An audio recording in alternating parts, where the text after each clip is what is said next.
Hey y'all, my name is Heron and I'm an artist and also a former software developer. I actually have a degree in data science and have built generative AI models from scratch. So I feel uniquely qualified to speak on this topic, which of course today's topic is generative AI and how it impacts the art world. But it's a bit of a difficult topic. It can get a little heavy, a little stressful, so I've tried to take my time with writing and editing this video in order to keep it a little more positive, a little more hopeful and curious and educational. So let's dive in. I hope you learned something today. First, I want to talk to you about the definition of AI. So AI stands for artificial intelligence, and this is a term which is as old as computers. It was originally coined by Alan Turing, father of modern computing, who envisioned a future in which his machines would become intelligent, would be capable of thinking on their own. But AI doesn't have to be a complex, futuristic, crazy thing. In fact, the most simple definition of AI that we have today is just any program that mimics human intelligence. So it could be as simple as the classic example, which teachers love to give, which is maybe a program that solves a maze by always turning right. The example that I like to give is, a chat bot where every time you ask it a question, it just says, leave me alone. Because, right, that's technically human intelligence. That technically emulates human behavior, but it's not very complex. So, usually what we mean in a modern context when we talk about artificial intelligence is something called a neural network, which interestingly enough is also a very old term that hasn't always been very accurate. When neural networks were first theorized by mathematicians, they were sort of a guess at what human neurons would look like, right? And it turned out to be somewhat true. So the way that both neural networks and the neurons in our brains work is they take these nodes or neurons and connect them to each other with electronic pulses. And the combination of these neurons and the pulses in between them creates a sort of map, right? It creates this structure which can send complex signals using many different neural inputs into the next layer, into the next, right? So we like to visualize this in the computer world as sort of an algebraic formula, which you can think of as a line of best fit. And that's basically, we take all of the neurons, all of the inputs in the same layer, and we label them as x1, x2, x3, x4, and you can think of it as x to the first power, x to the second power, right? And a multi-layer algebraic formula that has sort of all of these inputs and then an output at the end. So neural networks are much more complex than traditional AI. And I think a lot of people also don't realize this, that neural networks in practice are very recent. In theory, they've been around since about the 60s, but it was very computationally difficult to use this technology well.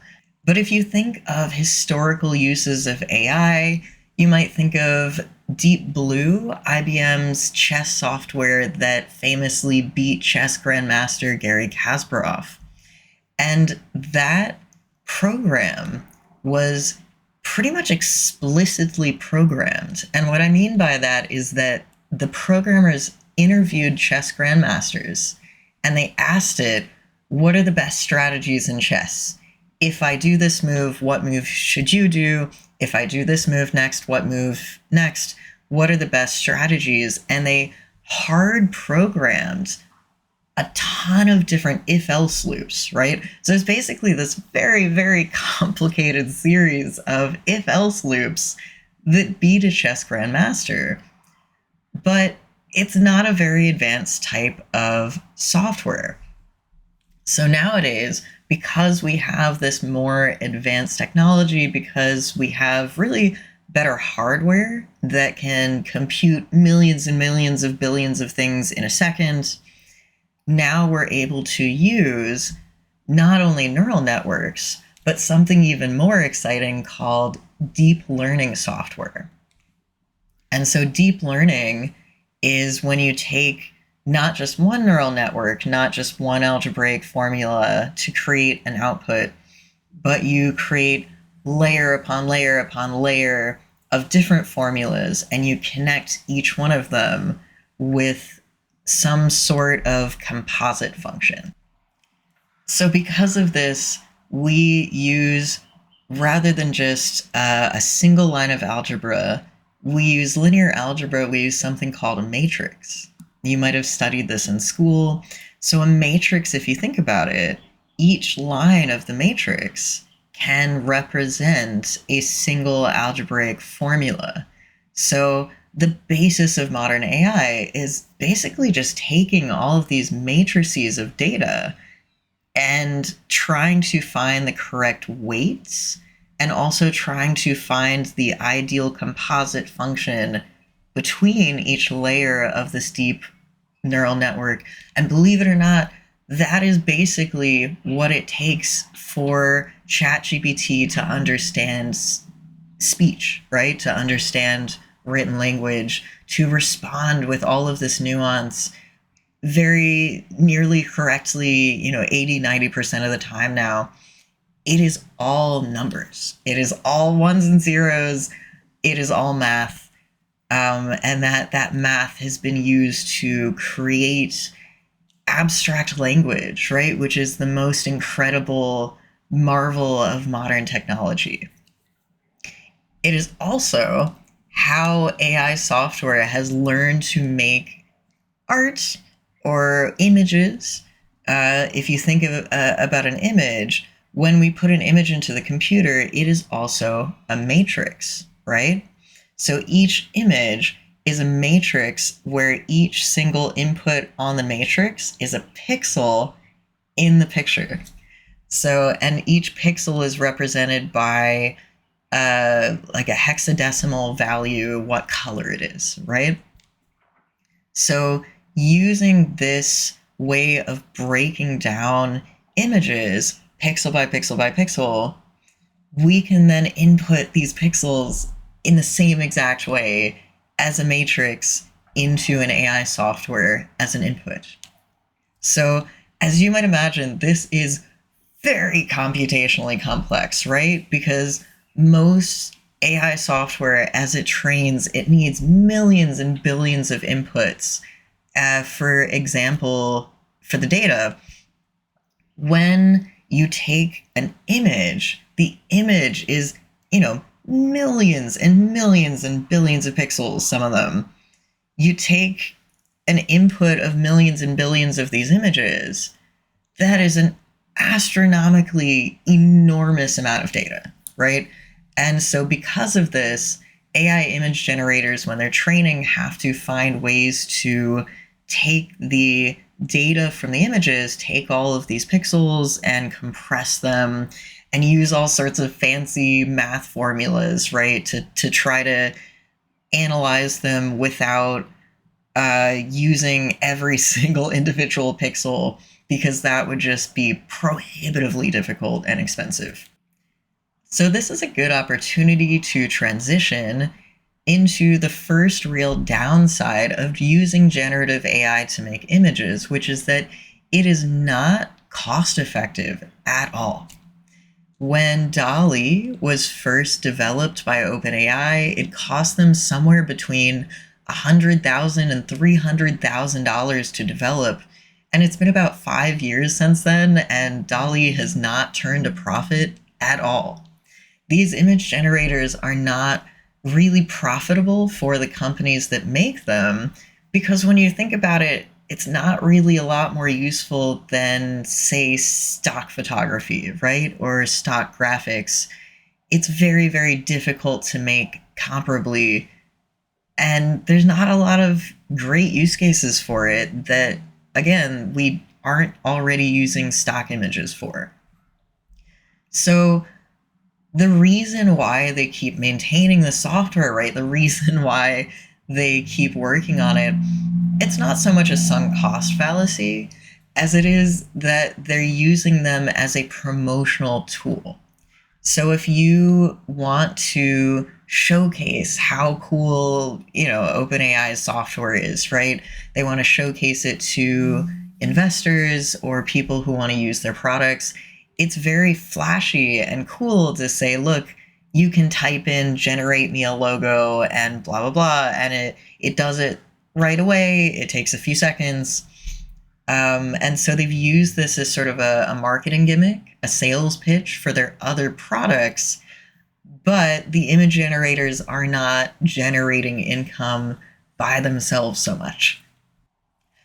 So unfortunately, this marketing gimmick is not just expensive for the software companies, it's expensive for the world, because every single time they're retraining these models, which they do frequently based on user input.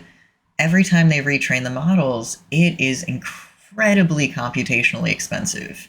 And tech companies have been buying up entire power plants to support their new tech infrastructure, to support new data centers. And they're building data centers in areas that have cheap land. Unfortunately, these data centers often use fresh water for their cooling systems. So here we get to another major downside of generative AI, which is that it's very bad for the environment. It's very costly. So this is not a small problem in terms of fresh water. These data centers can use 1 to 5 million gallons of water per day. That's as much as a town of 50,000 people. So that puts an incredible strain on the local infrastructure and has been sucking towns dry of their drinking water and not replacing it. For example, in Newton County, Georgia, people have reported that they have no water coming out of their taps thanks to the recent construction of such a data center.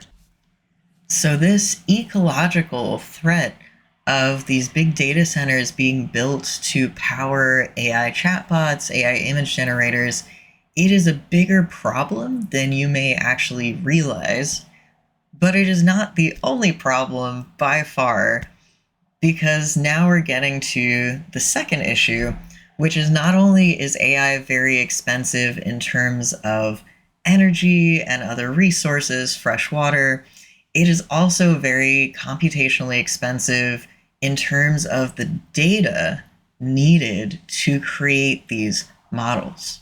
Because of that, a lot of these tech companies have been going to social media companies like Meta and YouTube and buying out huge sums of user data, which includes all sorts of things. It includes, your personal pictures on your private Facebook profile. It includes text messages sent to people through their chat programs.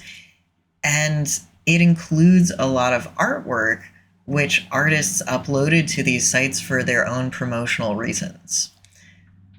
Because of this problem, oftentimes image generators like Dall-E, they not only take the artist's work, but they take the metadata, so they have their username, whatever information is associated. Oftentimes you can go to Dall-E and say, generate me an image in the style of this artist, and it will spit back nearly an exact replica. And you see this a lot when you talk, Disney characters. Spit me out an image of Mickey Mouse, and it'll do it. In fact, Disney tried to file a lawsuit against OpenAI for this reason, but they dropped it at some point in the last few years. So a lot of artists have been rightfully very upset by this, right? Because when they signed this terms of service agreement that Meta had control over whatever they uploaded to Facebook, they didn't have any concept of what it could be used for.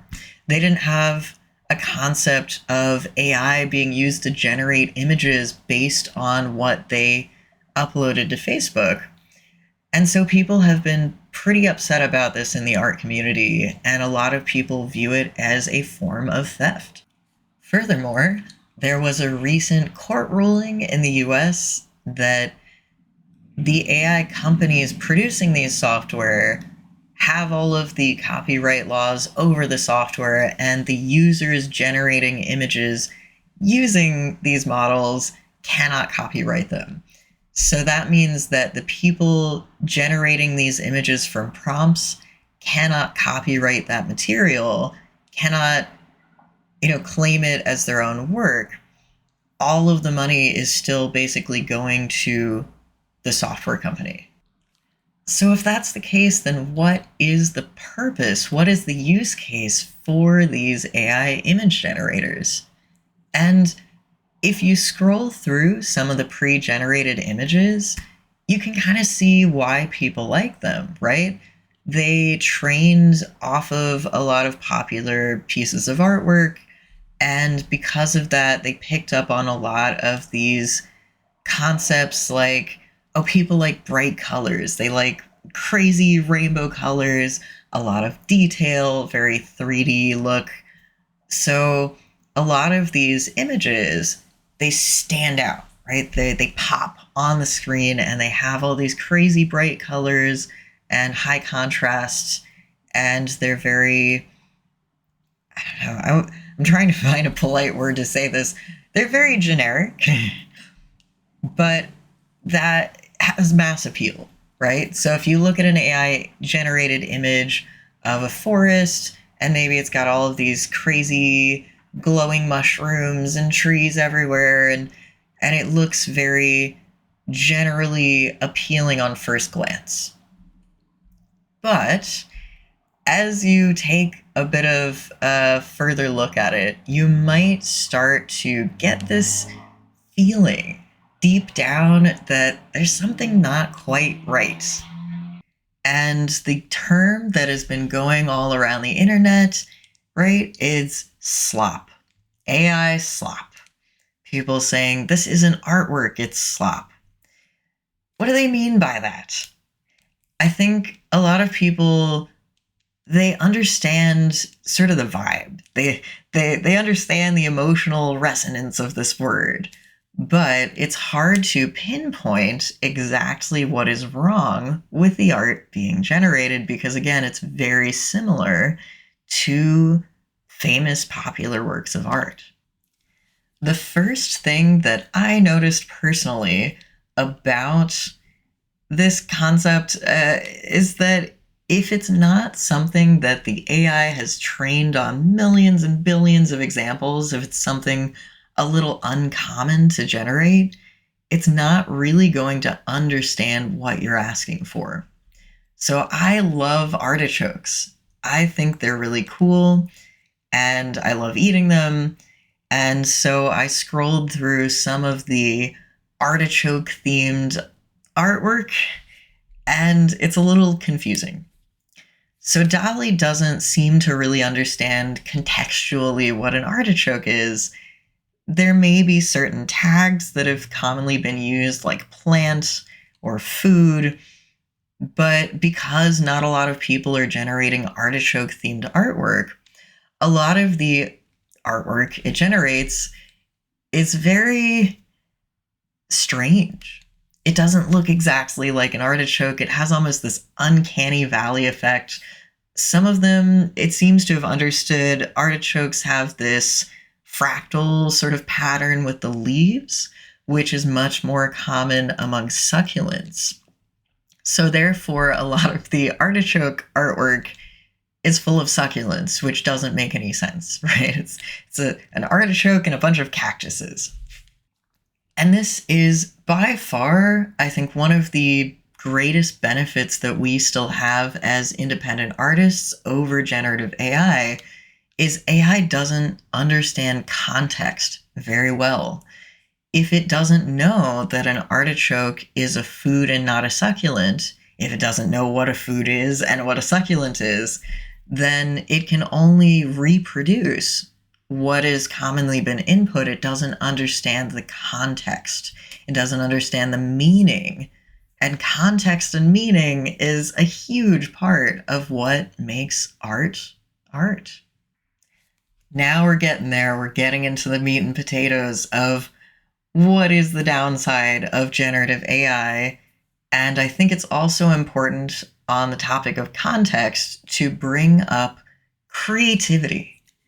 Because if you think about it, all of the character art generated by AI tends to look kind of the same. A lot of the faces get very rounded, they have sort of generic features. It gets similar style depending on what you're asking it to do. If you're asking for, a dwarf character, it looks very much like a World of Warcraft character, and that's just because that's what all of the input was from. Because of that, it's very easy for an actual character designer to design a better character than an AI model, because AI models are not going to give you these crazy complex features, these really interesting jaw shapes or interesting noses or interesting different shaped eyes or different hair. It's all going to sort of look the same. And that is intrinsically not very valuable when it comes to things like character design concept art. Another thing that is strongly lacking in much of the AI generated art is sort of the fundamentals of design. Because there's a reason why professional artists do everything they do, especially illustrators, especially in the realm of, say, concept art for a fantasy world. There are certain things that we as artists are taught to do intentionally to convey a message and tell a story. And that, I think, is the real heart of why AI generated art is a little lacking, because it's not clear what the story is behind it. So when I hear the word slop, I think a lack of creativity, I think a lack of storytelling components. Because as I've mentioned, if you generate a scene using generative AI, it says, oh, people like detail, I'll make every single little component very detailed. But as an artist, we don't do that, not only because it's difficult, but because it's distracting. One of the most fundamental components of concept art is placing the focus on the main character, on the main focal point. If there's a character standing to one side, there's a reason why they're in that corner. Maybe there's a winding path leading toward them. Maybe they're looking off in the distance. There's a story happening. When you have a background which is just full of rainbow vomit mushrooms and plants, and they're all sort of random shapes and sizes, and they don't really go in a specific direction, it takes all the focus away from the main character. I think part of this too is that the aspect ratio most popular in a lot of art and illustrations is very different from the aspect ratio that most of these AI software use. And that is because it is so much easier to do matrix multiplication math on a square. So if you see, some of my art in the background, that was not mine. Some of the art in the background, it's usually this sort of like 3 to 4, 1 to 3 ratio, something like that, where it's got a long side and a short side. And that is very useful for making good illustrations because it creates this sort of slanted shape. It creates motion. It drags you through the canvas rather than just a square, which is a very stagnant shape. So I think that's part of why a lot of the AI models struggle with these basic compositional concepts because they do most of their math in a square shape, which is not good for composition. So a lot of them, they basically use the composition that is best for a square, which is just putting the main character front and center staring at the camera. And that's not very artistic. So AI is intrinsically not a great communicator. Communication is not really the original use case. And actually, I went back to college to study AI 2 years before ChatGPT was launched. So the idea to me of using AI for image generation or chatbots was just silly. It didn't make any sense because I think most programmers would agree that the best use cases for AI are in data analytics. We use AI to help improve medical testing, to sort of predict fluctuations in the economy and the housing market. You can use AI to improve water flow systems for utility companies.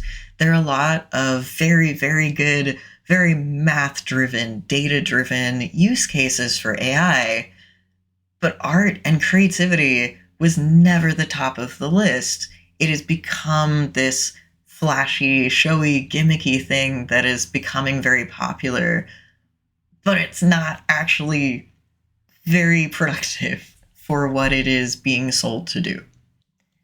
The AI chatbots are generally about 80 to 90% accurate. That sounds very high until you realize that if you send a spreadsheet to ChatGPT and say, slightly alter this column, add a dollar sign to this column, it will often hallucinate 20% of your data when it spits it back at you. This is not good. This is not a good use case, right? I think most people would agree that's not a good situation to be in. And unfortunately, that's not where the problem ends, because many, many, many young students have been using AI generators to write essays, to do their homework for them, to answer math problems. And again, 10 to 20% of the time, it's not correct. So you have students who are cruising through with an 80% on all of these topics, but they don't know what information is wrong. So this is one of the reasons that I personally, as a software developer, was very hesitant to work in AI, because it's not where the marketing gimmicks want to say it's at. It's not really being used for the right things in my eyes.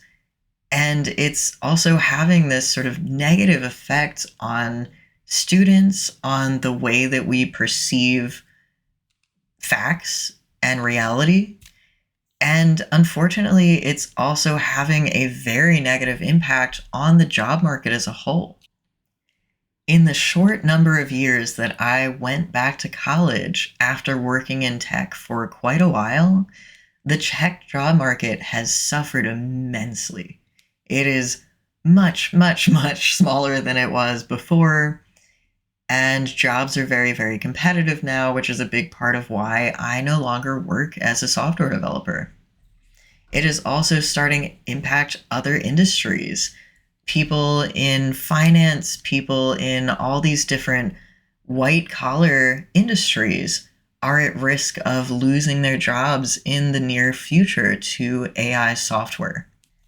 We've seen other technologies disrupt many different industries in the past, But what we haven't seen is how quickly AI is disrupting the job market as a whole.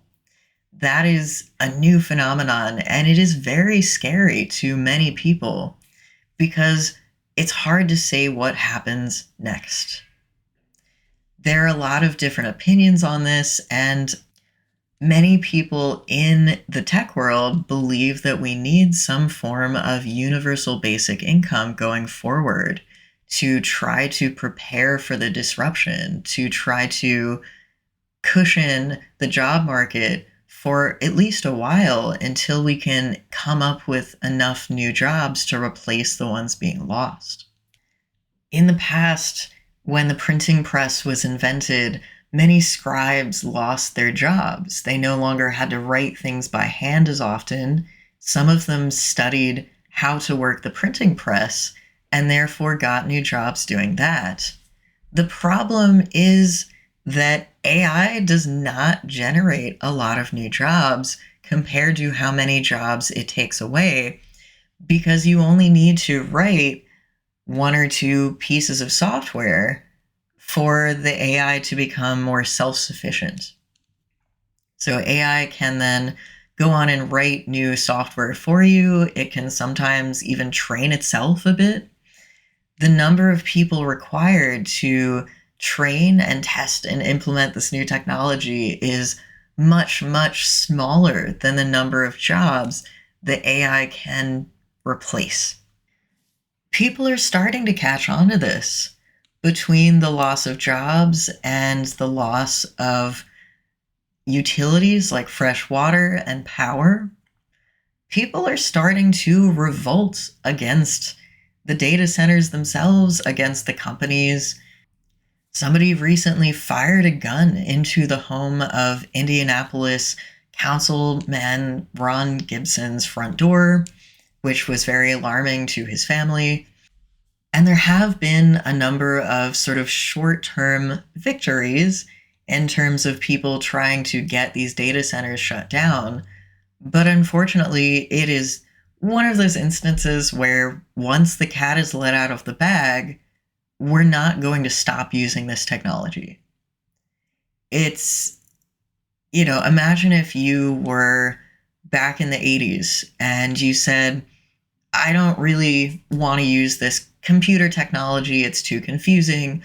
I want to make it stop. Right? You can't make it stop. It's going to keep happening with or without you.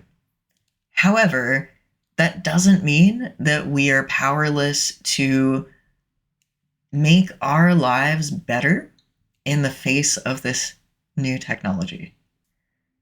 There are a few different types of advice that I would like to give you, depending on which industry you work in, right? So if you are in one of the industries that is most likely to be sort of taken over by AI, if you work as an accountant, as a legal assistant, anything you can imagine that might soon be taken over by something like ChatGPT, what I want you to do is learn how to use that technology so that you can be like those scribes who were fired and then learned how to use a printing press, right? Learn how to work with it. Because there will still be important work for you to do, namely interpersonal skills. And that's really going to be more valuable going forward, is not the technical skills that we largely went to college for, not the math, maybe not the programming. What we are going to value more and more in white-collar jobs going forward is how good is your communication? Do you reach out to clients and make them feel special and make them want to work with you, right? Are you doing a good job at hosting meetings? That's going to be very important. So rather than focusing on trying to be better, faster than the AI at math, which is, not a realistic goal, try to figure out how to work alongside it and market yourself uniquely as a human being. In terms of artists and creatives, what we need to focus on going forward is marketing ourselves as great storytellers, right? So we don't need to be the best in the entire world at rendering, maybe. Although I personally still enjoy rendering everything from scratch. I think there's a lot of value to that. But the most important component of art and writing and all of these creative skill sets in the future is going to be context, right? What we said the AI lacks, understanding context, being able to think of a really original, interesting idea that hasn't been done a million times before. There will always be a place for that. And if you are somebody who's maybe already lost your job to AI technology, somebody who's struggling to find a new career, what I would like you to focus on is find something in which being a human being is an important component of it, right? So I started working in healthcare because good luck training AI to wrangle people around and help them out with physical health problems, right? It's not really a realistic job for a robot, partly because it would just be prohibitively expensive to program that sort of a robot for that sort of a task. And the same goes for a lot of blue-collar work in construction, in things like plumbing, electricians. Those are good jobs to have right now because those are not likely to really ever be replaced by a robot, at least not in our lifetimes. So I feel like I have to tackle an issue which is something that I'm sure a lot of you have questions about, that even some people in tech have questions about, and that is the scary, super smart intelligence going to take over the world? I kind of hate this question. I don't like people asking me this question because it seems very silly to me. It's not that it's never going to happen. It's not that it's impossible. But I think it is often used as sort of a distraction from the problems at hand. So is it possible? Is it possible for a super intelligent AI to take over the world? Right this minute, no. Probably not. Right this minute, AI doesn't really seem to be self-aware enough, doesn't seem to have strong enough goals and opinions, doesn't really seem to have its own, what we would define as consciousness, in the sense that it's going to decide to go rogue and take over the world. And if it did, the fact of the matter is that it takes so much compute power to train these models. It takes so many different components to move the AI model from one thing to the next, right?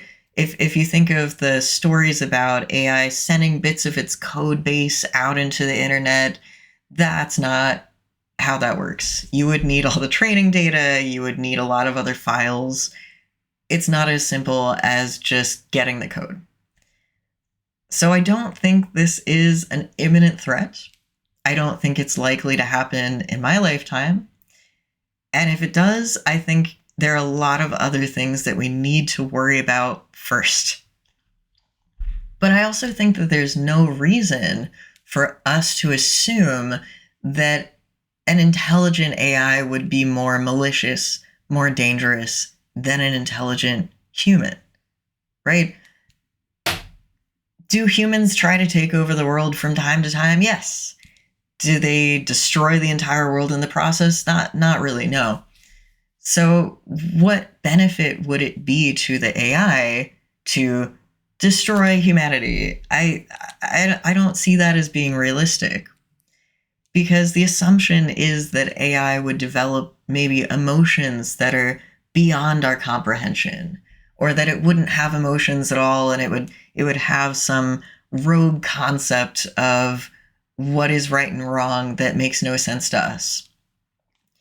But intelligent forms of life, humans and other animals with their own variations of intelligence, dolphins, cats, whatever, they all have their own goals, but they all have very similar emotions. And I think there's a clear evolutionary benefit to having these emotions, to feeling sad, to feeling happy, to rewiring our nervous system and saying, I'm having a bad day, I need to calm down. I'm having a bad day, I don't want to do these tasks anymore. Emotions exist for a very clear reason, a very clear benefit. And in fact, we found that unlike in Star Trek, right, unlike Data, who was very confused by human emotions, AI technology finds human emotions pretty easy to understand. AI, when given access to a camera and told to interpret human emotions, can actually interpret our facial expressions better than we can. So I don't think that our emotions are incredibly complex, and I don't think there's necessarily a reason to believe that AI would develop goals and emotions drastically differently to how every single other life form as we know it has done that. Maybe it will. I don't know. I can't promise you that we're not headed for some sort of dystopian future. But what I can say is that many of these stories, many of these films, they're dramatized. They're dramatized for a reason, right? They want to be as dramatic as possible. And I don't think that's very likely to happen.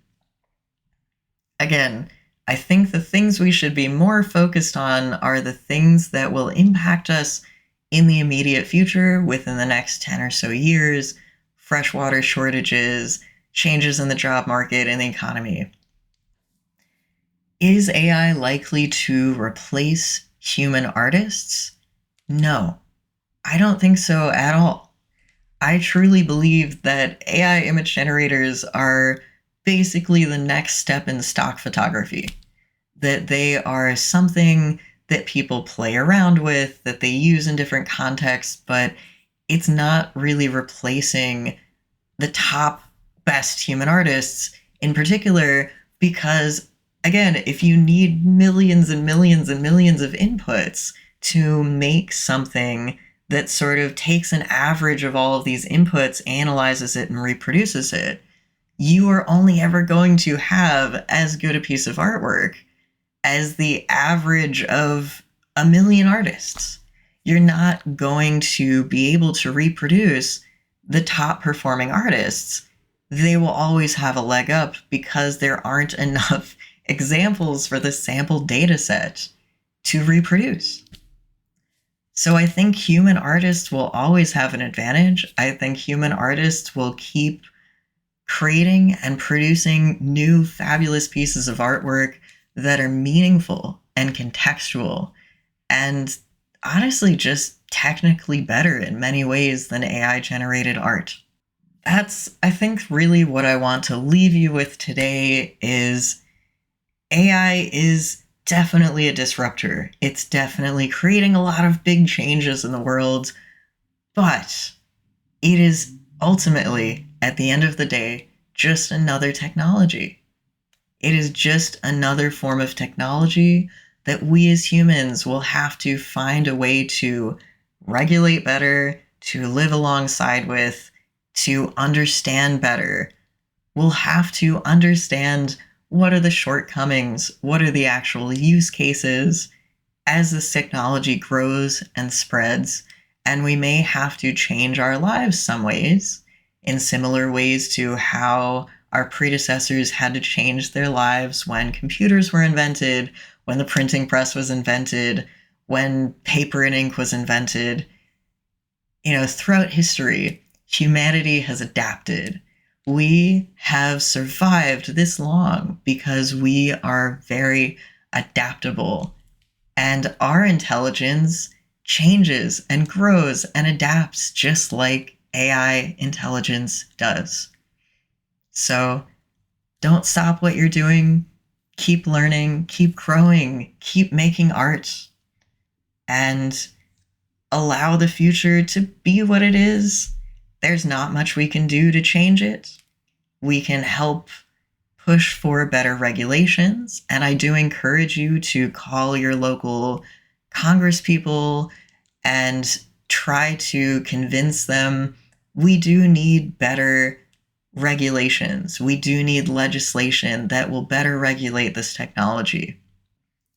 We are living through some very unprecedented times in many, many ways, culturally, technologically, politically, environmentally, right now. But we're going to get through this together, and I'm going to be with you every step of the way. Thank you so much for watching. As always, take care, y'all. Stay safe.